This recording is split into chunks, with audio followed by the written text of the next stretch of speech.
yeah, and then we cycled to Halifax with $150, and we were living off of about $4 a day. I remember peanut butter and jam sandwich in the morning, and then a can of tuna or a can of beans at night. And then after doing that for 3 or 4 days, we'd like treat ourselves to a Subway sandwich. I think had I known what we were getting ourselves into, and had we had any brains about us, we wouldn't have done it, because we did it all wrong. But it was that being so naive and stubborn kind of pushed us to keep going. That's Laurie's story, and this is The Stories That Brought You Here, a podcast dedicated to the stories of the people living in the Salish Sea. I'm your host, Chris Wagaluk, and it's my pleasure to get to sit down in conversation with people to hear the stories that brought them to this beautiful part of the world we live in, and also hear the stories that brought them to the point that they're at in their lives right now. Laurie moved out to Pender in 2010 after a phone call that they received from their dad encouraged them to move out from the East Coast to the West Coast. And at that time, Laurie was in Halifax. They had moved there in their early 20s by way of a cycling trip across Canada. Laurie's going to describe what that experience was like, going from coast to coast with a friend on 2 wheels. As well, Laurie will describe how they decided to start their own contracting business through the generous encouragement of a boss they had at that time. And Laurie's going to describe a very interesting philosophy of how they want to conduct business. And we're going to have an interesting discussion hearing about Laurie's experiences on the island and what it has been like for them and some of their friends as being some of the people that look different on the island, and the impact and lessons learned from those experiences. All that and more in a really fantastic interview with a very great person. If this is your first time here, I'd like to say welcome to you, and if you are a returning listener, welcome back. If you are a sporadic listener and you wind up coming across this from time to time through Facebook posts or other means, I have numerous ways for you to follow to stay up to date with current episodes. I'm on Twitter now if you use that, at Stories Brought. I have a YouTube page as well too, called The Stories That Brought You Here. And of course, there is a Facebook page called The Stories That Brought You Here. Those are some of the ways to stay up to date with new episodes coming out, and you can listen to this podcast via Spotify, Apple Podcasts, or through Podbean. Many different ways to listen. And as the year goes on, I hope to be releasing an episode every 2 weeks. So if you like this show, then that's good news. So first, a little bit of music, and then my interview with Laurie Storrie.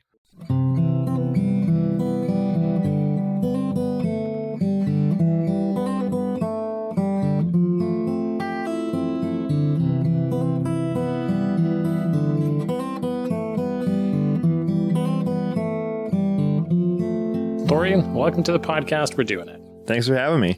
Okay, excellent. I always like to give the context for what's going on for people listening. It is kind of first thing on a Saturday morning. How's your day been so far before you got here? My day is just great. I was getting up and getting ready to come over, and a friend of mine has a trash hauling company, and I heard some rummaging in my yard, and I looked out, and he was getting rid of some scrap metal that I had laying around. So I made breakfast for him, and we had coffee this morning, and it was a unexpected visit. So that was a great way to start the day. Okay, some scrap metal laying around the yard. Yeah, as a byproduct of having 50 projects on the go in a carpentry business, there's always stuff in the yard. Okay. Yeah, totally. I guess that's a classic theme about being a contractor, is that your contractors' yards usually look a little bit messy with debris from work that they're doing. Totally. My landlord will come and he'll say, like, you got to clean this stuff up. And I'm like, well, that's actually different stuff than the stuff you told me to clean up a month ago. This is a totally new pile. I cleaned that up, then replaced it. Okay, that's awesome. You keep a rotating stock of stuff in your yard. That sounds exciting. Okay, well, let's get into the first traditional question of this podcast. And that is, of course, what brought you to Pender Island?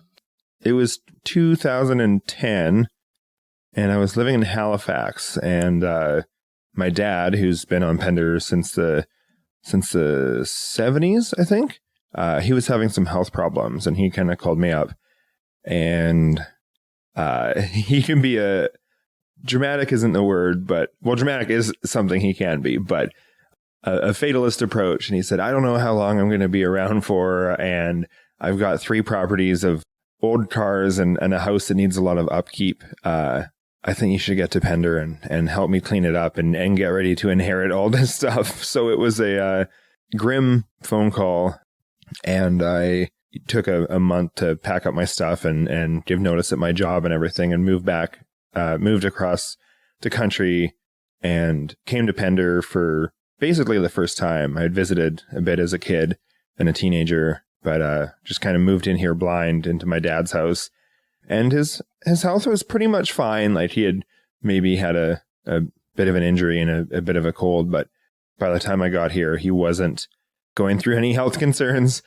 So then suddenly I was on Pender and just kind of fell in love with it. Like, it did not take more than a week of being here to say, wait a minute, this is not what I expected as someone who grew up in Vancouver, then lived in Halifax.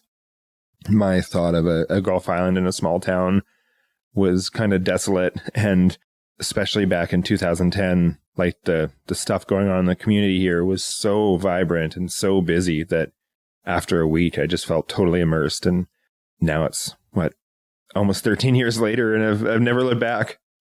Okay, well, what was going on during that time that you remember as being so vibrant? Me and Christy Hawks, who was my partner at the time, who ended up living on Pender for probably 4 years, we moved here, and I remember going to the meat draw as soon as we got off the ferry, and my dad was like, look, Laurie, like, pick an age, be it like 19 or 25 or whatever, but treat everyone on Pender as if they're that age. So the teenagers or your friends' kids, treat them with respect as if they're 25. The 60-year-old or 80-year-old guy at the meat draw, treat them like they're 25. Give everyone a chance. Like, we're all on the same page here. And we went to the meat draw, and I just sat down with a bunch of strangers and had a hoot. And being from the city, I would stick to my demographic. Like, I liked people my age who were into punk rock music like I was, and our hobbies were going to concert or the bar or whatever. And then coming to Pender, I was instantly exposed to so many people who were great, just good to get along with, who were outside of my demographic. And right away, like, everyone was like, okay, we're going for sushi after the meat draw. And there was that really good sushi restaurant on the Driftwood. And then when we did that, someone's like, okay, there's a flash mob. Like, we're going to flash mob the farmer's market. So we're practicing the dance at the field outside the pub. And then it's like 2 days later, and then I'm learning all these flash dances with a bunch of strangers. And then they're like, well, tomorrow's the cardboard kayak race. Like, you got to be here for that. And it suddenly every day was something exciting happening and something pretty ridiculous. But just seeing people make so much with what I assumed would be so little was a really, really refreshing change of pace from kind of city life where everyone's busy and burnt out and everything you do costs a lot of money. Yeah, totally. And so you said that you had some experience with Pender before when you were a teenager and coming over here as a kid because your dad lived over here. Yeah. And what was your impression of the island during those visits that you had that was vastly different, it sounds like, from that 2010 experience when you moved here?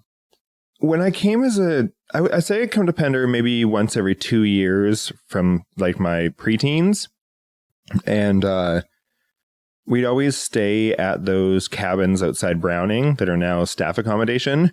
And my impression of Pender was that someone was always at the bar playing Brown Eyed Girl, like just a live band, because it just seemed like no matter what, that's what some hokey band playing Brown Eyed Girl was on. But I didn't immerse myself in the community at all. Like, I was a kid coming, and we'd just kind of stay at Browning and really do the tourist thing.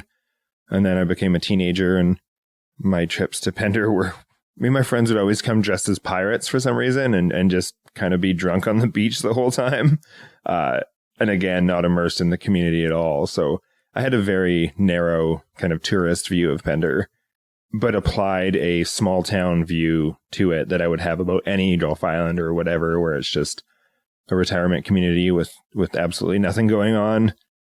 Okay, fair enough. No, that's interesting to hear for sure. And it was really neat because we talked on the phone and had a little pre-interview before we did this. And I was under the impression that you actually grew up here. It was kind of funny, right? Because my wife and I moved here in 2010 as well too. And when I got to know who you were a little bit, I thought, oh, Laurie's been here for a long time, way longer than we have, but we moved here at roughly the same time. But I want to find out how you got to Halifax and the story about what brought you to Halifax as well, too. That's where you moved from before you got here. But maybe if you want to explain to people how you found your way to Halifax. Yeah, I lived in Langley for a little bit after living in Vancouver, and I had graduated high school and I was probably 21, so it was 4 years or so. And I was starting to get this thing where I think a lot of people in their late teens and early 20s get it, where in high school you have, you do school all year, then summer comes and you have 2 months off to just do whatever you want. And it's, summer is what every kid talks about and looks forward to. And then got a job after high school and then realized that summer wasn't coming, or summer the way that I knew it wasn't. Like, it was just work every day and maybe get a week off vacation at the end of the year. And it was a big reality check, but I think I just settled into life really fast after high school, where it was just, I got a decent job and I had everything that maybe you would think you would want. I had this great relationship I was in for 4 years and decent job and all this stuff, but life just looked the same every single day.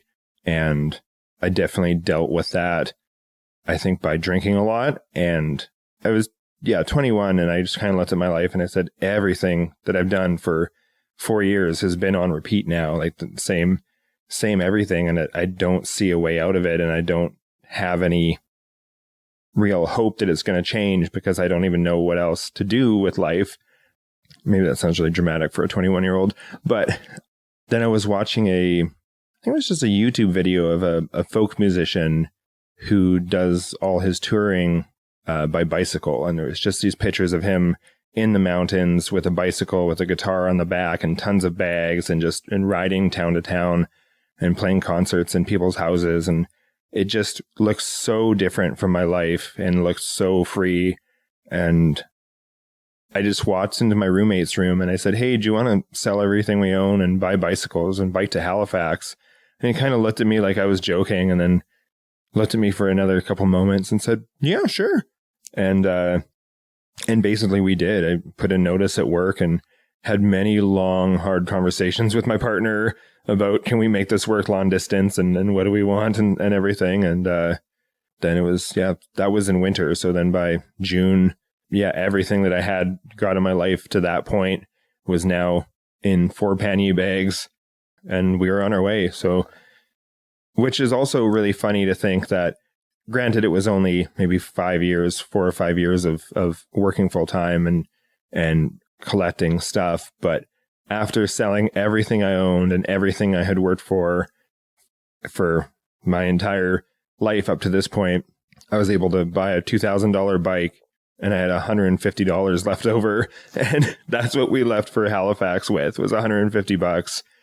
And there was so many things about it that were eye-opening and saying, wow, like I feel like I've amassed this net worth as a person working every day and all the stuff, and being like, oh, if I have to sell it for value, it's worth $3,000 or whatever. It just put a lot of perspective into life. And and then we cycled to Halifax with $150, and we were living off of about $4 a day. I remember peanut butter and jam sandwich in the morning, and then a can of tuna or a can of beans at night. And then after doing that for 3 or 4 days, we'd like treat ourselves to a Subway sandwich and continue on. Whoa. Okay. I want to spend some time on this bike trip, because not everybody does a huge trip like this, right? So first of all, did you bike much beforehand? Did you spend much time on a bicycle? Not at all. No, seriously, really? Yeah, I had like a crappy fold-up bike that I'd found, I think, in the alleyway behind my house that sometimes I would go to work on or whatever. And I'd done some downhill mountain biking years previous, but I was one of those people that thought road bikes were like nerdy and dorky, and like those people in their spandex and stuff. Okay. So was not a cyclist or a a bike enthusiast at all. So other than the meager amount of money you had to spend on food, what do you remember from those first couple weeks of getting through BC and Alberta, I guess? I remember how dang hard it was. We started in Langley and got to Hope on the first night, and that's all flat. Like, it was great. And we're like, oh, this is going to be a breeze. Like, this is so much fun. And then the next day we started up. We took the number 3. So we started up the hill to Manning Park, I guess. And after 45 minutes, there was like the rest stop on the side of the road with all the garbage cans. And we were just like opening our bags, being like, this don't need it. This don't need it. And like put most of the stuff with a little sign that said free beside the garbage cans, but immediately ditched like, all the books we were going to read. And I also like, I did it all backwards. Like, the one thing I kept was my like punk rock leather jacket with like metal studs and paint all over it. And that took up an entire one of my bags. And that was a quarter of the stuff I had. I don't know why I didn't give it to my mom to get her to ship to me later, but needed to have that. And then I'm sitting here outside Manning being like, cook stove? Nope, don't need it. Water purification? Nope, don't need that. Someone's going to love it. And getting rid of all the survival camp stuff so I could keep my dumb jacket. Definitely did everything wrong, which was really funny because we'd meet other cyclists that are pros and doing it the way you're supposed to. And they'd look at us and they're eating whatever. I remember these one people who were having, like a nice on their stove, cook some rice and a nice like hearty vegetable meal. And we had just got Oreo ice cream sandwiches. And they're like, is that your breakfast? And we're like, heck yeah, we're doing it. And then they left up the road. And then an hour later, we passed them and just zinged right by. And we're like, we don't need your rules. Like, I think had I known what we were getting ourselves into, and had we had any brains about us, we wouldn't have done it because we did it all wrong. But it was that being so naive and stubborn kind of pushed us to keep going. Did you figure some more things out along the way and change how you were doing things? Or was that pretty much the pace you were going at and the choices you were making the whole way across the country? I mean, we got better, and we figured out when things like meal times and what to eat when, and carbs in the morning and protein at night and things like that was we dialed it in, but I don't think we ever would have made any other cyclists proud. Okay. Yeah. Well, and so what kind of experiences did you have along the way? Because all of a sudden your life is like this grueling physical experience, but also it's wide open as well, too, with options and possibilities. What unexpected events happened during that trip to you? Well, yeah, so many things. One of the things that stood out to me the very most was it took us 10 days, I think, to get to Calgary. And it was on day 7 that I phoned a bunch of friends that were before we left, we used to go to this open mic night every week. And it was kind of my favorite part of the week. And that was the hardest thing to leave. So every Thursday we'd phone the open mic and say hi and tell everyone where we were. And I was talking to one friend and I just said, what's new? Like, I haven't seen you in a week. Like, what have you done? Like, what's exciting? And he was kind of like, well, it's only been a week. Like, what? Nothing's new. Like, of course nothing's new. I went to work all week, had a couple beers on the weekend. Nothing's new. And here I am in Castlegar or something like that, thinking of the last week being every day is something new. Every day is something that's seen towns I've never been to, experiencing just this life I've never had before. And it kind of put that, it was an instant success to what motivated the trip in the first place, because I was able to look back and say, holy crap, everything is new. And I never want to say, oh, it's only been a week again. I want every day and every week to have something notable and exciting in it. So I think that's my biggest takeaway. Maybe I should have started small and worked up to that, but no, that's brilliant, man. That's fantastic. And so, like, I think everybody experiences that when they take that leap of going on a big trip and doing something like large scale like that you do realize that really quickly that, yep, everything I'm experiencing, there's so much stimulus coming in and so much fresh experiences, just like feels so good. Totally. How long did it take for you guys to get to Halifax? It took us 95 days, but because we left with no money, we would bike for 2 or 3 days. And then if we found a town we liked, we would kind of set up at a coffee shop and put up a sign that would say cycling across Canada, looking for work. I remember just making like beaded hemp necklaces because it was something that I could produce that was very easy and only required a small satchel of materials, just so we could sell something on the side of the road. And which was funny because I don't think anyone actually wanted a hemp necklace, but people would, I'd sell them for $5 and people would give us $100 and just say, here, like seriously, like, yeah, I think people were really, and they would see our bikes and they would see these tanks of bikes and us sitting there and we were on an adventure. And I think it feels good to support that. A couple times actually we'd be cycling and someone would pull over and they'd be like, are you doing this for cancer? Or like, what's your cause? And we're like, oh, I don't know. We're having fun. And they're like, oh, that's a pretty good cause. Here's $50. Wow, really? Yeah. That's amazing. It was definitely, it warmed the heart and was cool to see just people's response to it for sure. We didn't even have like cell phones. Like there was no social media. We didn't have cell phones. So it wasn't like, I feel like if I did that now, I'd be like, look at me. This is what we're doing. Everyone check me out. And like maybe have a GoFundMe or something. Yeah. But back then it was just totally like, just here we are. We're doing it. Want to buy a necklace? That's really, I don't know, man. That's like inspiring to hear, actually, that people were so generous. That's really nice. It's a beautiful, beautiful thing. And actually, just the question off the top of my head, which province struck you as the most, I guess, was that difference from province to province with the generosity that you were getting? Or did you kind of find that the whole way across? No, definitely province to province.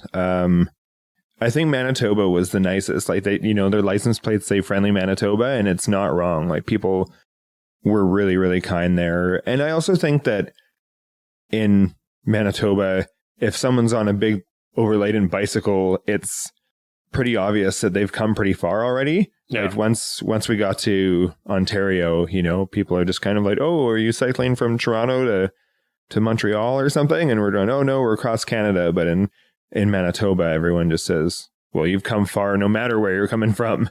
So it was there was almost this maybe just like credibility or something that came about right away. Not to diminish people's just genuine kindness. Like people were, a couple times we would be going and one time this hailstorm hit and strangely enough, we didn't wear bicycle helmets the entire trip. We had them, but it was just stinking hot out and usually there's no cars on the road for miles. And I remember being in Manitoba and out of nowhere, this thing just crapped on the ground in front of me and I didn't know what it was and realized it was hail. And people always say the size of golf balls. And this was just under the size of a golf ball. But if that had hit me, probably would have knocked me out. Like it was not safe. And also first time I put on my helmet and first time I pulled out my giant leather jacket to protect me. And we were just going and there was nothing around. And we saw this house and we just biked up and said, there's this storm. We're in the middle of nowhere. Can we hang out here? And the person was like, yeah, absolutely. Like get in here and made us tea and sandwiches. And it was still pretty early in the day. Like they were like, you need a place to stay. You want to stay for a couple days? Like you're more than welcome. And we waited out the storm and continued on. But just to walk up to a total stranger's house and say, can I hide here? And have them be like, without any hesitation, not just yes, but yes, please come on in. And I like to think that would happen anywhere, but that's where it was tested. Okay, that's cool, man. Yeah, people are nice. People are nice, and it's let's hear it for friendly Manitoba as well, too. Give some props to Manitoba. Okay, so 95 days, you get to Halifax, you fresh off this amazing experience, and then boom, you're in this new part of the country and a whole different phase of life. What do you decide to do at that point? So the bike trip was me and one other person. And then there was a friend from that same open mic night who, when we had said we're going on this bicycle trip, this friend, whose name is Tom Hess, for anyone that knows him from his years on Pender, he was like, well, I'm going to hitchhike to Halifax and meet you there. And he was 17 and he was still in high school at the time. And he didn't tell his parents. And on the day he graduated, he got his report card from school, took it home, gave it to his folks, and was like, "It's been a blast. Can you drive me to the highway? I'm hitchhiking to Halifax." And bless his parents were like, "Okay." And so he had got to Halifax hitchhiking like 2 days before we got there. He had hitchhiked up to Alaska and pretty much all around Canada to fill the 95 days that took us on bikes. But he had got there a couple days earlier, and we all met up at a coffee shop and put all our money on the table, which I think was $6, and said, like, what now? And it was September or almost October, so wasn't going to bike back and didn't want to hitchhike back or anything. And so we all applied for jobs and found places to stay that night. Like we just cycled around and we found a community center. It's kind of an activist community center, and we went in there and just said, "Hey, we're new in town and we just made it across the country. Do you know anywhere we could stay?" And they hooked us up with some friends 3 different houses that we all stayed on their couches for a couple weeks while we got jobs, and then eventually ended up renting a house together, and then lived there for 2 years. So. And do you feel like you changed as a person after that experience? Because some people go on big trips and they'll just sort of reintegrate back into what they were doing before, or other people just make dramatic changes in their lives. Like, what was your experience after that trip was over? How did it change you? Yeah, it was a huge change for my, I realized a lot about how much potential I had, or what I believe anyone has, and how much there is around you just waiting to be soaked up or grabbed at. So I definitely started having this thing of what do I want my life to look like, and believing that I had the power to try and make that a reality. And that came from the bike trip. But then also being in Halifax, which is a town,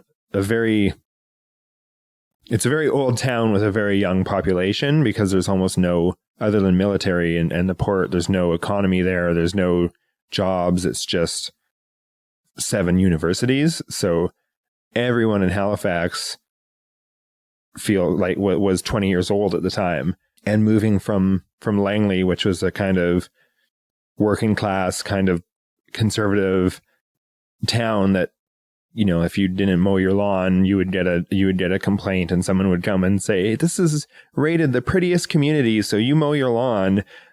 Living in Halifax, where it's just like you look out the window and there's 10 people walking by with guitars on their back to go to play music in a kitchen or concerts or arts and plays and all this stuff. It was just so vibrant, and I think that also really changed me in different ways than the bike trip did, but it just made me realize how much life and community there can be, and that I just wanted to play more music and have more fun, and that I wanted kind of work and not responsibilities, but I wanted the grind to definitely take a backseat to enjoying myself. Yeah, that's a really excellent description of Halifax. I've only ever been there once, but I love that description. It sounds like a beautiful place to be. It was great, yeah. Yeah, so you started playing music more while you were there. Yeah. So I had been like playing at this open mic night in Langley that we left behind, but it was just kind of kids playing tunes, but no one, I think, had aspirations of being musicians or being in bands or playing concerts. Like, it didn't, for some reason, no one felt that was a option available to them.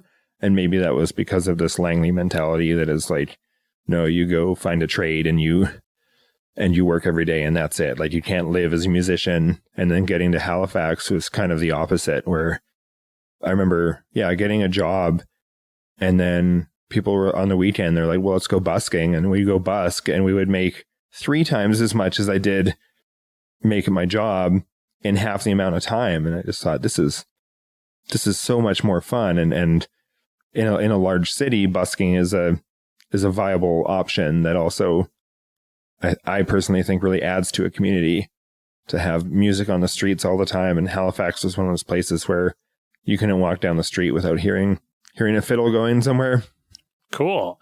So you said that you were there for 2 years, and then you get this call from your dad. Yeah. And this unexpected request to come back out to the West Coast. So you got to pack your life up. Were you disappointed to leave? Yes and no. It's I am someone that loves community and people, and I was disappointed to leave behind the friends and community I'd made out there, but I was really excited to see the people I'd grown up with. So it's hard to feel like you live two places at once. And Halifax was far enough away that it felt like one or the other. Okay, we'll jump back into the Pender side of things here. So you talked about the first few days of being on the island in 2010 when you came back, and a lot of things going on and feeling really good about it. What was going on for you those first couple of years while you were on the island? So yeah, I'd moved here with my ex-partner Christy, and then Tom, the kid who hitchhiked to Halifax. He had met up with this person, Jackson, and they'd been playing music together, and they didn't really know where they wanted to live. And I said, well, come move to Pender. Like, it's awesome. Christy and I were busking at the farmer's market every weekend and making good money and just kind of living on the beach and being whatever, we were 23-year-old kind of bums on Pender. And it was a good life. So I got Jackson and Tom to move here. And we started a band together called the Pesky Alders, and that just took off right away. Like, it was, we kind of looked and said, well, I play cello, you play guitar, you play fiddle, you play banjo. That's 4 different instruments. And we started playing just at the farmer's market at first. And then at the farmer's market, people would say, oh, well, we've got this dinner party tonight. Can you come play on our deck? Or can you come play our wedding? Or whatever. And suddenly we kind of looked at each other and said, wait, we're a band that we're sought after. And then Adrian Schomburger on Pender was like, I want to record you. Let's put out an album. And suddenly that happened. And that band took up a lot of time for the first few years on Pender. And it really kind of drove home this idea that I was learning, which I'd assume Pender was a place where there was no opportunities because it's so small. And then I realized it was the opposite, where it's full of opportunities because it's so small and everyone's trying to do as much as they can. Whereas I think if that same band had existed in the city, we'd be competing with hundreds of other bands and clawing our way through. Whereas here it was just, like I said, people coming and saying, we want to record you. We want to, can you play the bar? Or can you play this dance or whatever? And it was nice to see so much want for arts and music and kind of everything. Yeah. Well, okay. Could you actually just explain that a little bit more? Because I think that a lot of people have moved here in the last 2.5 or 3 years. And this concept of recognizing that because it's a smaller place, more opportunity exists, and that it's a perspective shift almost, right? That needs to take place. But I think it's difficult to sort of see that on the outside looking in, but you sort of have to get into the island a little bit and put yourself out there and want to attract opportunities. But other than the music side of things, have you seen that happen in your experience on Pender in other ways where there's vast opportunity that you might not have recognized prior to integrating into the community? Yeah, absolutely. Around the same time that Pesky Alders was happening, we were playing music. I was at the Recycling Society, and they used to just have these piles of bikes outside, and I was always taking them. And one day, one of them said, "What are you doing with all these?" And I said, "Oh, I just, I learned bike mechanics on the bike trip. I'm just fixing them and giving them to friends and everything." And they said, "Well, do you want to fix bikes here?" And we looked at this big empty room and just kind of said, "Yeah, that would be awesome." And suddenly, it was, a couple months later, and then we started the Recycle Bike Shop, which was something that, I had thought about doing in the city, but it's like, okay, I got to rent a place. I got to pay for everything myself. I've got to put so much work into it to fix bicycles. And here it was just like, we've got the space, we've got the bikes, we've got the community, let's make it happen. And then suddenly I had a bike shop for a job, and it's still going, 13 years later. Wow. And then as well too, like with other kinds of employment on the islands, I know that you're obviously a contractor now, and how did that wind up unfolding for you to get to that point along the way? Yeah, I spent years on Pender as a landscaper, and then injured my knee 7 years ago and couldn't do the heavy lifting and the rock work and stuff like that required of landscaping, and was offered a job doing carpentry, which my grandpa had a carpentry company and taught me to use the table saw like literally as a 4-year-old, which maybe reflects poorly on him, but no, he taught me how to do it right. So I come from a family background of carpentry, and had started working for a company on Pender. And after several years of that, it was actually really neat. My boss came to me and said, like, it was, kind of time for a raise. And he said, look, I can't pay you what you're worth. Like, I can't, like, you've climbed to the top of what you can do as an employee. I think you should start your own company, and I'm here to help you do that. Which exactly is that kindness and is that community that says, let's make this happen for you. Because he could have easily just said, sick, I have someone who's overqualified, I'm going to keep paying them this lower rate. But he just said, no, let's make this happen, which was a huge blessing for me, and really sort of set me up to where I am now. Cool. Well, let's talk about that for a little bit, because I think that ties into the idea of opportunity existing in this small community that might not exist in a larger community as well, too, right? Like, there's lots of competition in the trades, carpentry, contracting outside of the community, but maybe not as much here. And so you ventured out on your own and you started your own business, which, did you ever actually see yourself doing that? As a contractor, carpenter, no. Like, I have lots of business ideas as a musician and as a bike mechanic and as all this other stuff. But as a contractor, that it's funny because I had worked carpentry jobs in the city and just thought, this is so nasty, and this is so just the mindset and the idea that happens with trades sometimes, which is like, this is rough and tough. You gotta be miserable to be here, or for anyone that is familiar with it, it's like you show up and someone says, well, you take that guard off your saw. We don't want to be safe. Like, you gotta be a man and potentially cut your leg off or something. And it's so bloody dumb. So I totally never pictured wanting to even really work in trades after my younger years. But yeah, working for Tavis at T-Mark Contracting on Pender totally changed that and made me realize that it doesn't have to be that kind of ego, grumbly, tough guy industry. So he gave you the inspiration, like, I guess initially at first through like the kind of work environment he created. Yeah, exactly. We talked about this a couple of weeks ago on the phone, but I really wanted to get this in the interview because I thought it's really interesting that your guiding philosophy about what you wanted to create yourself in terms of like the working environment for your contracting business. Maybe you could explain a little bit. Yeah, totally. So yeah, one of the motivating factors when I was told I had support in starting a company was being able to provide a work environment for people that didn't fit that kind of gritty trades, show up and be miserable and work hard and put your life in danger.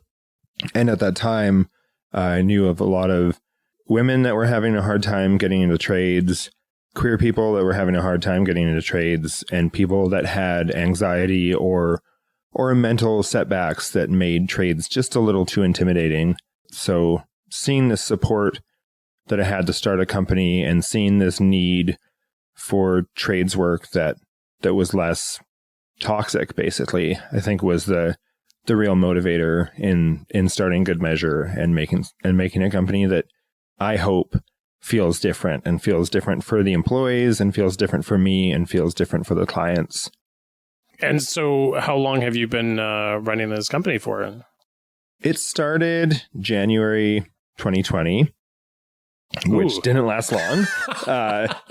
That was pretty funny because, I think I did one small project and then it was COVID and there was no work, which also made it very hard because I had left my other job and left this other stuff. So when it comes time to collect EI or CERB or all this stuff, basically I was going into it unemployed. So that was a setback, but actually something really cool happened, which I had a friend on another island who had some money and basically wanted a cabin built. And we did this cool work trade thing where she said, like, she had enough money for the materials, but not for the labor. I had a bunch of friends that were all, like a friend that was down from Dawson and couldn't go home, Dawson City, Yukon, and couldn't go home because of COVID and travel and all this stuff. So there was all these people just kind of with nothing to do. And I said, well, let's go to this other island. We'll all quarantine together and then we'll build this cabin. And I'm going to run it like a carpentry school.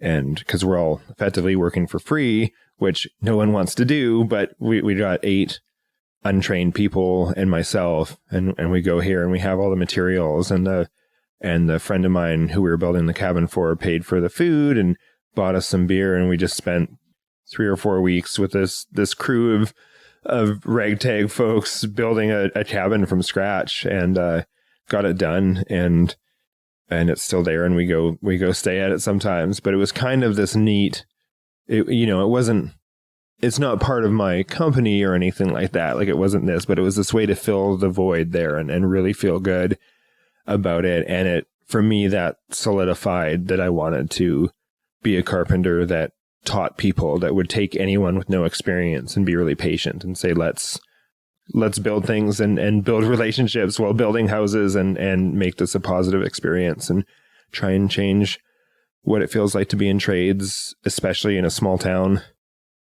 That's super cool, man. I think the idea of doing something quote unquote for free, right? And just saying yes to something that might not have like the initial reward to it always yields good results, right? Because when we wind up saying no to experiences like that, like, oh, no, traditionally, like, I need to get this in order to do that, and I'm just going to shut down that whole opportunity. Saying no usually doesn't lead to like, interesting experiences or interesting results. So I love that story, man. That's awesome. Well, it was kind of this perfect storm. What's the opposite of perfect storm? Like the perfect storm in a good way, where people were collecting CERB, so they, like, doing this project didn't take away from their ability to make money. Yeah. And some of the people didn't have anywhere to live because they couldn't get home because of COVID and all this stuff. So, like, I would never ask someone to take a month off work because no one I know can afford to do that right now. But with CERB and with my friend, paying for our food and the way it all worked out, it's kind of miraculous. Like, I can't picture that happening again in such a effective way that didn't cost anyone a lot. And right. I think everyone walked away from it feeling like they had learned a lot and took something out of it. Like, I don't feel, and I hope no one walked away from it feeling like, oh shoot, I just gave so much for nothing. Yeah, well, you said effectively you wanted to run it as a carpentry school. So I'm assuming that everybody walked away learning more about carpentry than they did before they started. Definitely. Yeah. Yeah, that's pretty great. And I think maybe the opposite of a perfect storm could be a perfect rainbow. Yeah, maybe. There's another perfect one out there, but we'll go with perfect rainbow for now. So you said as well too that you specifically try to employ women as well too, because traditionally in the trade of carpentry that's not necessarily common. Totally. And I think that even when it is common, and there are lots of places that do hire women, and when I say women, I also want to include queer people, non-binary people. Like, really anyone that's not just a dude, right? And people will still, companies will hire anyone, but then they don't pay attention to inappropriate remarks or bullying or pulling something out of someone's hand and saying, let me do that for you because I'm going to do it better, or things like that. So I think that just hiring people isn't the goal, but being like, no, let's do this in a way that feels good, and treating people with respect and understanding and seeing the ways people are traditionally treated in these roles and seeing how twisted it is. Yeah, totally, man. And it's awesome. And I love that you are speaking about this right now. And thanks for answering these questions and commenting about this. Because when we talked about this, I was so moved by what you were explaining to me, that this is the foundation ideologically about what you're trying to accomplish through having a business where you're building material things, right? Like, that's not just what you're attempting to do. You're attempting to create a space that's safe and encouraging for the people that are working for and with you. That's really awesome, dude. Thanks. I also think it's like, I really want to be clear on that too, that I don't think I've like got all the answers or done it right, or I'm above things I've learned in my past. Like I've learned so much in doing this from the people I work with and work for and things like that, that I continually every day will see a behavior in myself or that is problematic, or that is exactly the opposite of what I'm trying to do. And it's been a huge learning process. And yeah, like I said, just to be clear, I want to make sure that I'm not sitting here being like, I'm the best. I've figured it out. I'm above patriarchy and I'm above privilege in any way, because I'm definitely not, and I'm learning all the time. Yeah, for sure. That's good. I think anybody who's self-aware is learning every day and recognizing, whoa, I could do this better. Yeah. Like every single day, because we're all making mistakes every day, and hopefully we're all learning as we go. Well, let's go back into talking about music here, because you were talking about the Pesky Alders earlier, and a lot of people remember that band from being on Pender back in the day. And so you said that at the time you had gigs that were being booked, people asking you to play in certain events and everything. And so what happened to the Pesky Alders, and like what happened with your music and playing music after that? The Pesky Alders, I think, after 3 or 4 years, the timing just kind of worked out that everyone started wanting different things in life. Christy went and traveled to India for a year at the same time that Tom bought a cranberry farm in Nova Scotia for $12,000 or something, like 40 acres with a trailer on it.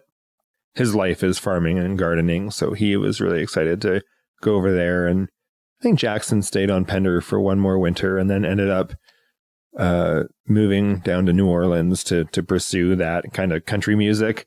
Busking, like that's such a hub for that sort of music.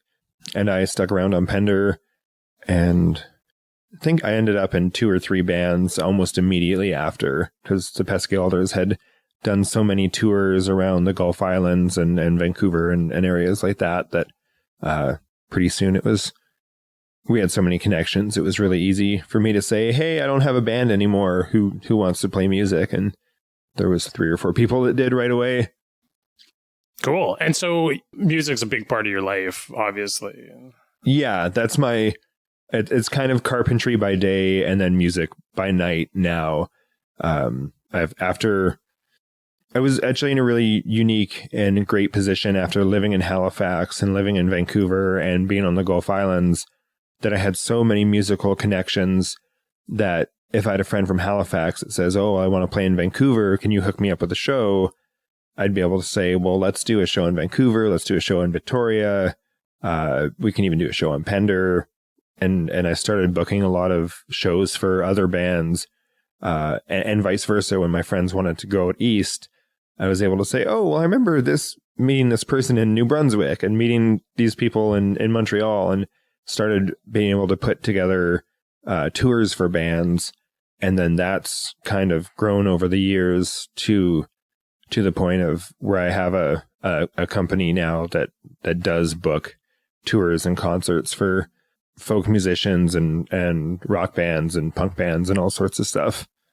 And that takes up way more time than I think it would as well. Why does it take up a lot of time? It's just, I guess it's just doing really well. There's lots of bands that I work with, and that COVID was obviously slow, but now coming out of it, I think that so many bands just took 2 years off performing and are like, well, let's hit the road. So now it's kind of constant in booking and playing in bands and stuff for me as well. So what does that look like from behind the scenes in terms of doing the booking? So you're having to contact venues and arrange certain times and dates with bands playing there. What are the logistics involved in doing all this? It's getting easier all the time, but at first it was, I would call everyone I did know in the cities where I had connections and say, can you throw a show? And this is the band, this is their needs. And then trying to fill in the blanks, and filling in the blanks was kind of the fun part, because it would involve, maybe going on Facebook and saying, just like searching Saskatoon folk musician page or a group or whatever, right? Similar to the ones we have on Pender, and just jumping in and saying, hey, I'm bringing a band through. This is what they sound like. Here's a link to their music. Can you send me the music venues or the promoters or the other bands? And then just trying to make contacts, just really, a shot in the dark. And I think one of the best parts about being a musician is we all depend on each other to make it work. So people would be really open and excited to say, here's the bar that plays good shows, or here's the hall, here's the local band, maybe they know, and building these connections. And after doing that for years, now it's pretty easy, where just someone says, okay, these are the towns I want to play in. And I'm able to look at my list and say, okay, here's the country bar. Here's the underground punk venue. Here's the coffee shop. Where do you want to play? Here's the contact, and just kind of piece it together.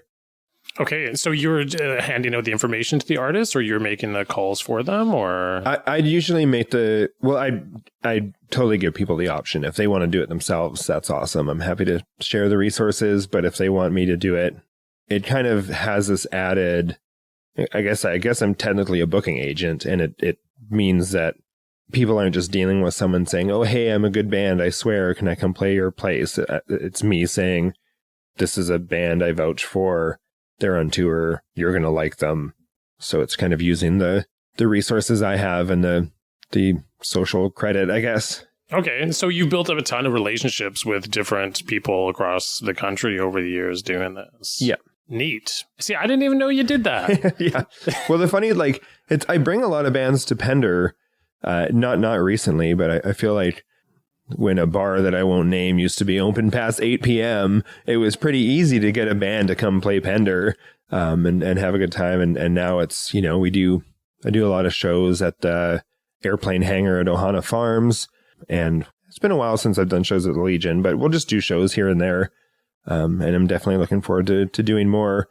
But most of it happens off of Pender. And something I want to talk about as well, too, is that you are somebody who, just through what you're describing there, is a connector. Like, you connect a lot of people, right? And I know over the years you've connected a lot of people to Pender Island by bringing a lot of people to the island, because it seems as if your friendship group and your community is quite vast. Just want to talk about that a little bit, because you've introduced this island to a lot of people who might not have come here otherwise. What's the impetus for that, and how has that benefited your life? That's definitely it's a challenge in a lot of ways, because for anyone listening that does know me, or know how I dress and what I do, it's the people that I brought are the queer kids who wear all black and are very politically minded and things like that. So I think it's beautiful. Like, lots of them, they work at the school, and they work in, like, so much community happens through the people that I brought to Pender. And I think over the years, more and more people see that, but definitely at first it was like, who are the young kids that live in trailers and wear all black and whatever. And meanwhile, we're like, oh, you need help with your firewood? Like, we're there, like totally wanting to be part of the community. But there was some major resistance to that, especially at first. When I first moved here, someone broke into Medicine Beach liquor store, and we were right away, it was identified as me who did it, which it wasn't. They stole cigarettes. I'm allergic to cigarettes. Like, I've never had a cigarette in my life. And then a week later, it was like, oh no, it wasn't Laurie, it was Tom. And Tom's like, I was off island. And they're like, oh yeah, you're right, it wasn't Tom, it was Jackson. And it was just this thing where like, people were like, it was one of them. I don't care. I don't know who it was. There's no facts, but it was like someone broke into the liquor store. It was them. And yeah, I remember, there's so many instances at first where it was just like, we were the bad people. We were stealing, or I was a drug dealer, or anything that went bad was our fault. And yeah, I laugh about it now. It did really suck at the time to be pouring my heart into a community and doing volunteer work and starting the bike shop and all this stuff. And then to know that some of the people walking by are looking at you being like, you're a criminal, you're destroying this island. And it just, that wasn't us. No, totally not. And if you don't mind, I'd like to talk about this for a little bit, because I think that many of us, myself included, have these misconceptions about people in the world based on how they look, right? And so, you know, you wear a lot of black, you got tattoos, you got people who, like you said, come to the island who fit the same description. And what you're describing is basically like a prejudice or like some ridiculous profiling of somebody based on the way they look, like then they're probably a criminal, right? Yeah. It's pretty ridiculous. One of the icing on the cake was when I was doing landscaping. It was like landscaping and property maintenance and things like that. And one of the things was like checking on this house and making sure their generator was going and all their water systems were good, because it was people that didn't live on the island. And it's like, the story feels too good to be true. Because I was in their house all the time, I'd see the pictures of their family and I know what these people look like. And then I was at the BCL and I was outside. A couple of my friends had gone in, and these people came out and they were talking, and they were basically talking about like me and my friends and how did we get to Pender? Why? Like, because their thought of this place is like, it's like Whistler, right? And they're speaking ill of us, and they walked by, and I just wanted to be like, I have the keys to your house. Like, you think I'm a garbage person and you don't trust me. I'm literally in your house every week making sure the water stays on. And it was like, in a weird way, infuriating. And then also one of the best moments of my life to be like, you know what? These people have no clue how the world works and what's going on right now. Yeah, that's pretty funny. Well, but not totally funny either. Yeah. Right? But ironically funny. Yeah, totally. And so, you know, with maybe just to tie this up a little bit here, like that, getting back to the idea of all your friends that you have brought over to the island over the years, obviously, like there's a little bit of a downside that you were describing there. But what was the upside of bringing so many friends over to this community? I mean, there's upsides for me as someone living in a small town that going way back to what we were talking about with my dad, where he's like, you know, be it your friend's kids or this old person or whatever, you can make relationships with anyone. That's super true. But it is also nice for me to have friends on the island that are political in the same way I am and are queer in the same way I am and like the music I like. And this stuff is really nice for me. But I do also think it's really nice to, when someone asks for help on the online market, and then it's me and three of my friends that show up to help clear out their house or move their couch or fix their car or whatever it is, it does feel really rewarding to every time someone says, wow, by the way, you've changed my opinion on people. Why is it you that show up? And then all the clean cut kind of smiling and waving people aren't here. And I don't mean that in any way to say that the clean cut smiling waving people aren't good people. It's just, I think it's inherent in the community that I'm a part of, that helping people and doing the right thing is just like at the forefront of everything I want to do, and that a lot of my friends want to do. Yeah, that's cool, man. It really is. I think it's great. Like over the years, I've got to know a number of the people that have come to the island because you've drawn them in, and they seem all like wonderful people. And you mentioned the name Jackson a few times. Man, I really like Jackson a lot. Yeah, he was a champ. Yeah. It's funny, even as we're having this conversation, I'm trying to picture someone listening who maybe doesn't know me and has no idea what we're talking about. And then it's like, what community are you? What does this mean? You know, like, what, aren't people just people? And it's like, it's kind of funny to look at it and be like, no, when me and my friends are out and about, it's obvious. Like, it's like, why are those 10 people only wearing black? And why are they, you know, like, it's a funny thing. Like, I don't feel like we're that different, but the way we're talking about it and the way you're like, yeah, you and your friends, it's very obvious that we stand out. So totally. And that's a good point, right? So for people who are listening who have no idea what we're talking about, yeah, it probably would sound really strange, right? But I hope that this is making sense. And this isn't too Pender centric exactly what we're talking about here, but I think that it's a universal subject, the idea that people who look a different way get perceived a different way. Yeah. Anywhere in the world, I would imagine. And like most of us, myself included, do what we can to kind of fit in for the most part. Right. By how we dress. And then it just, life is a little easier that way. I know that whenever I've been in different situations, like whether I was living in Alberta or in Montreal or whatever, I would dress a little bit differently based on how other people did it to sort of like fit in a little bit more. And it certainly made the experience more seamless, I found, over the years. Totally. Yeah. Well, then sometimes I definitely feel like, as someone who, like, when I moved to Pender, I think my hair was like 4 different colors and I had a jacket that had like big metal spikes on it. And that's how I felt and truly still feel the most comfortable.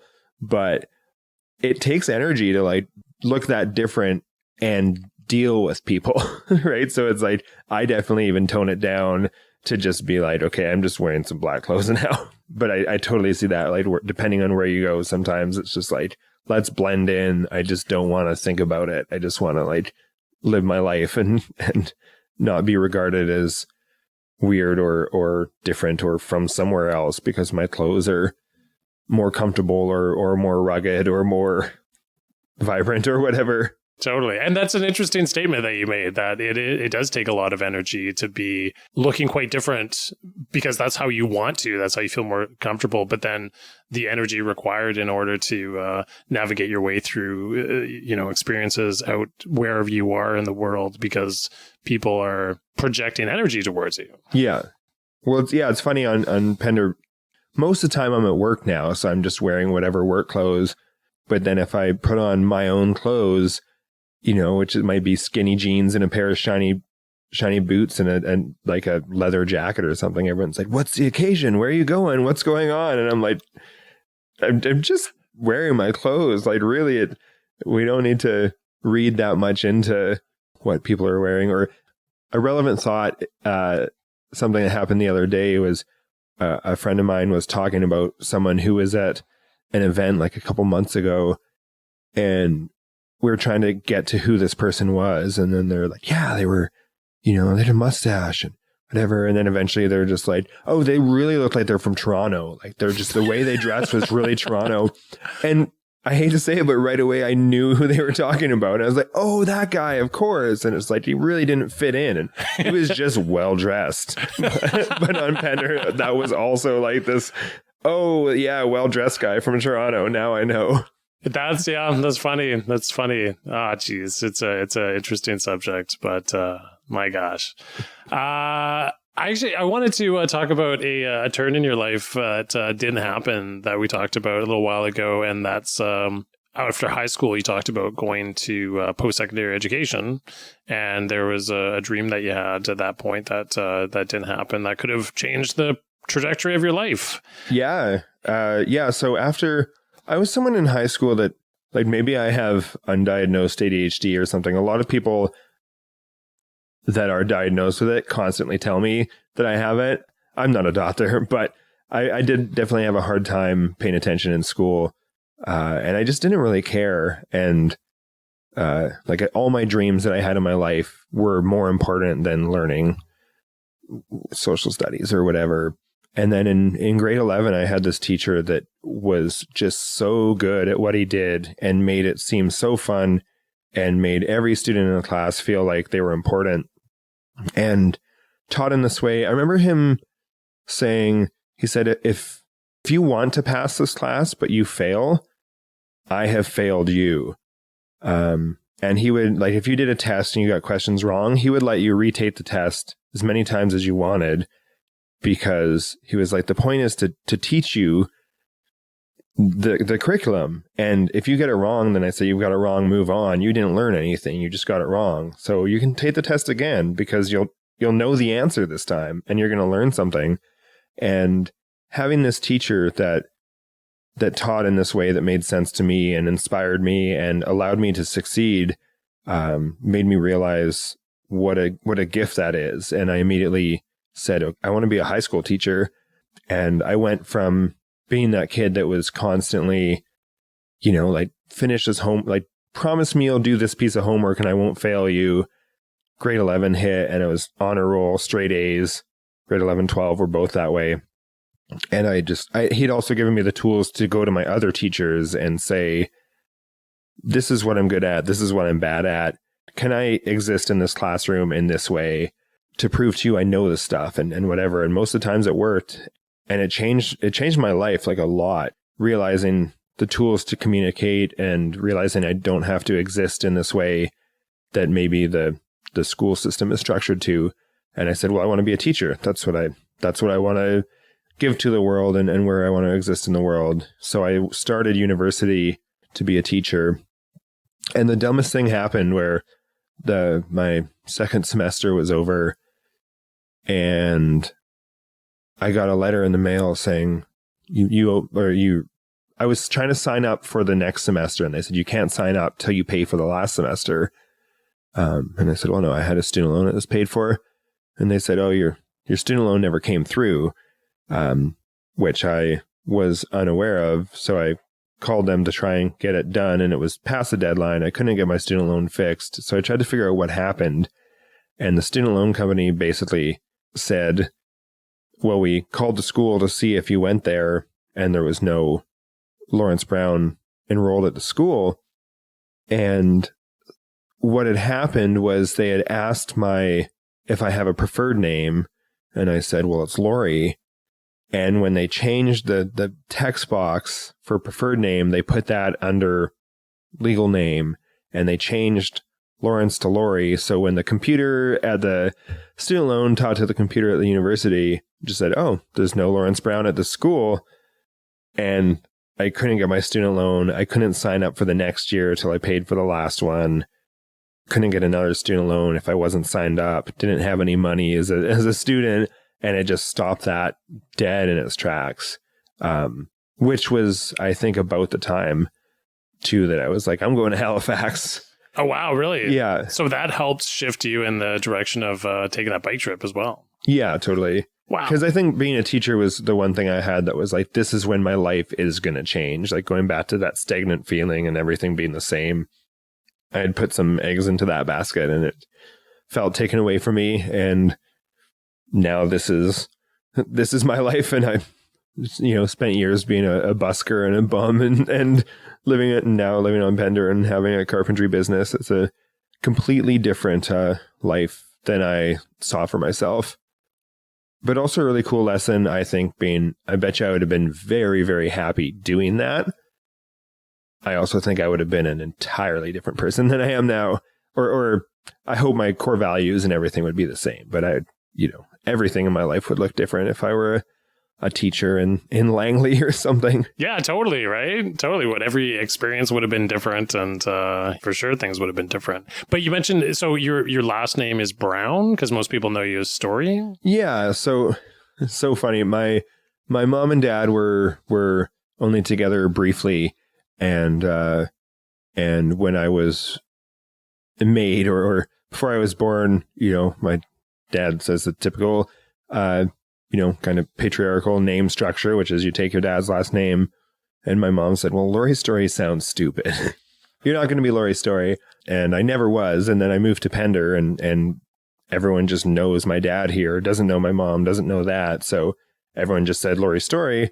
And I thought, well, that's a hell of a name. Like I'm totally happy being named Laurie Storrie. So I never corrected anyone. And I very much love my mom's side of the family, and I hope that it doesn't come as like an insult, but I much prefer the name Laurie Storrie to Lawrence Brown. You're absolutely right. It is a cool name. Laurie Storrie is a cool name. And so for people who don't know, and people who do know that your dad's a bit of an island classic, could you just talk about your dad for a little bit? Yeah. Yeah, I will. And then if at the end I'm like, you need to edit this out, maybe we'll do that. Sounds good. Because he's a very private person too. So there's only so much I want to say about him that I feel like he would be comfortable with me sharing. But maybe we shouldn't even go there, dude.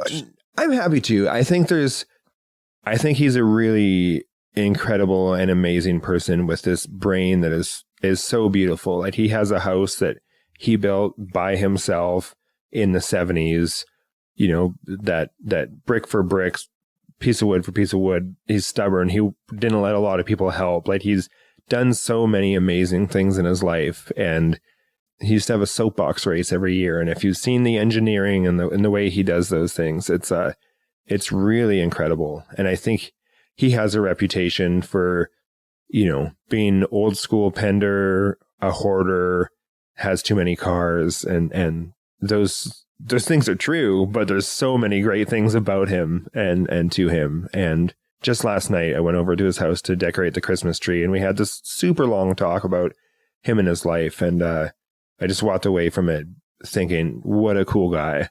So that's a great feeling to have about your parents. Yeah, totally. And I've never had the pleasure of meeting your mom. Could you describe your mom a little bit? Yeah, she's she grew up in the music scene a lot too. Her and my uncle, he passed away when I was young, but her and him were best friends. And he was in a band that toured opening for Kiss, like all around North America. And she would print their t-shirts and sell their merch and stuff like that. So she's definitely grown up in the music scene with this kind of like lust for life and wanting everything out of it, which was I feel like I'm really lucky to have the combination of parents that I have that are both weird and alternative, and go-getters in their own way. And she runs a t-shirt printing business, which was, I would help her with as a kid and continue to have a little t-shirt printing shop on Pender as well, which is another huge boon to working with musicians, being able to provide them with merchandise and stuff. So yeah, her and I we see each other all the time and talk all the time. And she's definitely given me a lot as a mother. Okay. What is your mom's first name? Sheila. Sheila. Okay. Yeah. All right. I'm fine. Sheila and Rob.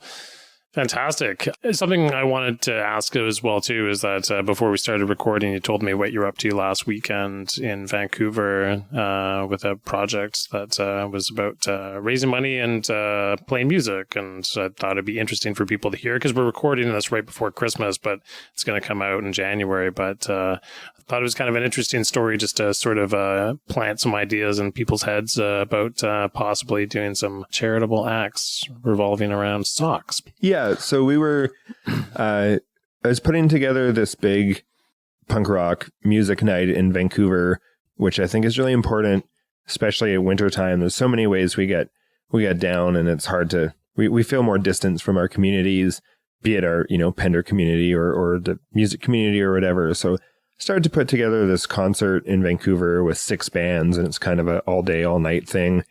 And the singer of a band I play in right now, that's out of Cumberland, used to work on the downtown east side doing outreach and distributing and things like that, distributing essentials and clothes and hygienic products and things like that. And we were just talking about this time of year and how to give and how to care for people. And he was saying that one thing that gets overlooked a lot is socks in Vancouver. And, you know, you can give someone a really expensive, nice rain jacket and all these things. But if you're living outside and it's raining like it always is in Vancouver, your feet are always wet. And that's a nasty feeling. And, you know, you need a new pair of socks almost every day if you don't have a laundromat to keep your socks dry. And he was just talking about that was the one thing that, maybe not the one thing, but something that stood out a lot to him working in the downtown east side. So as we were putting together this big concert in Vancouver, we said, well, let's make it a sock drive and try and specifically raise money to buy new like wool socks, like good quality socks to give people, instead of just kind of like, oh, let's go to Walmart and buy 10,000 socks that are garbage. Yeah, so we had this big event at the Wise Hall in Vancouver and had a couple hundred people come out and had 6 bands play. And we did a raffle, which is also really neat, seeing a bunch of companies in Vancouver, you know, local bars or skateboard shops or kind of places that are adjacent to kind of like punk rock music, you know, donate gift cards and skateboards and clothes and stuff that we raffled off and took some of the money from the tickets at the door. And we managed to give $2,200 to a couple outreach places and buy socks and give the money. And it was my first fundraiser like that, and one of my first kind of big events like that in Vancouver, but it went really well and we had a really good time. And it was, you know, $2,200 is a lot of money for just kind of a bunch of punk kids to raise at a show. So we all walked away from that, I think, like having a lot of fun, seeing a lot of good bands and raising a bunch of money for a good cause.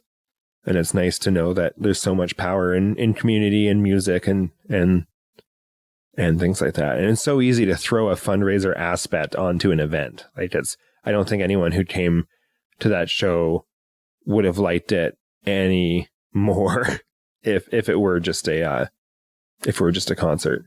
Sure. And, you know, I love the idea of it being around socks, right? Because when you mentioned that earlier, I thought, oh, yeah, right. We don't necessarily think about that, right? But I think for me, and the reason I wanted to talk about this a little bit more is that sometimes obvious things don't really click in our minds very easily, and until we hear them, and then it's like, oh, right, of course that would be difficult, not having dry feet and having wet socks. But I love the idea that a friend of yours had the vision and the passion behind this idea, and then, you know, helping to create this evening. It's pretty cool, man. It's pretty cool.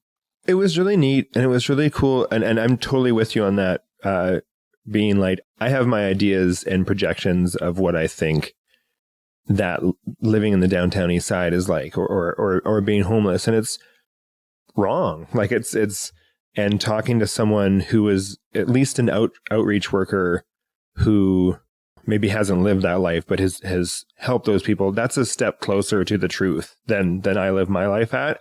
And it was a nice reminder to seek that out when trying to help or be helpful, is stepping away from what I think is the best solution and talking to someone in that field, or talking to the people directly and saying, what do you need? Like this isn't about me and what I think about is right. It's about what you need. And that's a helpful way to be helpful. Totally. What do you got planned for the future? Are you going to be standing up on a stage telling jokes to people? Yeah, that's my 5th job. After carpentry and bikes and musician and everything else, and t-shirts is the comedy, which has actually been a really fun new hobby of mine. I think right before moving to Pender, I was listening to a comedian named Mitch Hedberg, who's my very favorite, And I was like, I want to do this. And Christy Hawkes, the person that I moved to Pender with, was like, you got to promise me you're going to do stand-up comedy once in your life, at least. And I said, okay, I promise. And then Kyle Jones was doing a show in the springtime, I guess. And he asked if I was in his improv class, and he asked if I would open for him on Pender, and I did. And it was a total hoot. Like, I had so much fun and received so much positive feedback. And then there's a music festival in Cumberland, and they have a comedy segment, and I got asked to do that. So I went up and did it. And it was really cool because Christy, who first challenged me to do comedy, was there.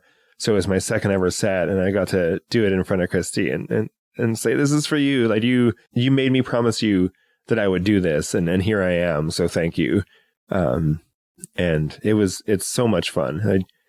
After being on stage as a musician literally hundreds of times, I don't get nervous. Like, it's so comfortable. And then getting up to do comedy is so disarming. Like, I don't know. It's maybe the most vulnerable thing I felt like I've ever done. It's weird. Like, I've tried it on a handful of occasions myself, and it's different than going up and telling a story, or, that I feel like the crowd is almost, there's this weird tension that exists, and the crowd almost feels like they're against you, and you have to win them over. It's been such an interesting dynamic for me to experience, and it's freaking scary and incredibly hard. Yeah. Yeah. And I think also, like, as a musician, is like as a storyteller, your goal is to tell a story, and you tell that story and you've succeeded. Maybe people will like it or not. And as a musician, even if you suck, you hit the last note and everyone knows the song's over and they're going to clap. It's on them. If they don't clap, it looks bad on them. With comedy, you tell a joke and people aren't going to laugh because it's over. They're going to laugh because it's funny. And if they don't laugh, you just know you've failed. And it's so honest in that sense, I think. And that makes it so scary. Yeah, but I guess it makes it that rewarding as well, too, right? Because then if you're able to get that reaction from people that you're seeking, the laugh, then, then it's true. That's totally honest as well, right? Exactly. Yeah. And so what was your first time like on stage there? The one opening for Kyle at the Hall, I blacked out the whole thing. Like not like, I just don't remember. I remember getting up and being so nervous and kind of fumbling a little bit. And then it was done, and I ran outside, and my roommate came out and was like, that was awesome. And I was like, oh, did I tell this joke? And he was like, nope. I'm like, did I tell this one? He's like, nope. I'm like, what did I say up there? But the response was so good, and it was really nice. And I think something I challenged myself to do before that show was to tell jokes that weren't at people's expense. Like, I think, comedians will do what they do. I don't personally like jokes that are rude or making fun of people. And I thought there's so many ways to be funny that are clever and smart. And I definitely tried to do that and had a really good response. So that felt really good for me and reminded me that comedy you can succeed at comedy by being witty and punny, and not just by being loud and rude. Totally. And Mitch Hedberg, I don't ever remember him telling jokes that punch down. Or no, exactly. Yeah. And for people who've never heard of Mitch Hedberg before, I can highly recommend, I'm sure with Laurie as well, too, that you check out some clips on YouTube, because he was funny. Yeah. Yeah. So ridiculous. And actually, there's Andrew Inanen, who lives on Pender. We both, when we met each other, realized that we were both big Mitch Hedberg fans. And I don't think we had a conversation for the first 2 years of me living here. We'd see each other and then just like say Mitch Hedberg jokes right off the bat. And I'd just see him and be like, every book is a kid's book if the kid can read. And he would be like, rice is hungry if you're hungry and you want to eat 2,000 of something. And then we'd nod and walk away. And that was our interaction. And I'd see him and be like, oh, that guy's one of my best friends. That was our language with each other. That's awesome. That's really funny, dude. Wicked. We're going to wrap it up pretty quick here, but I want to say thank you for doing this. It's been totally cool, man. Is there anything else that we didn't touch on that you wanted to share before we close the chapter, close the book on this?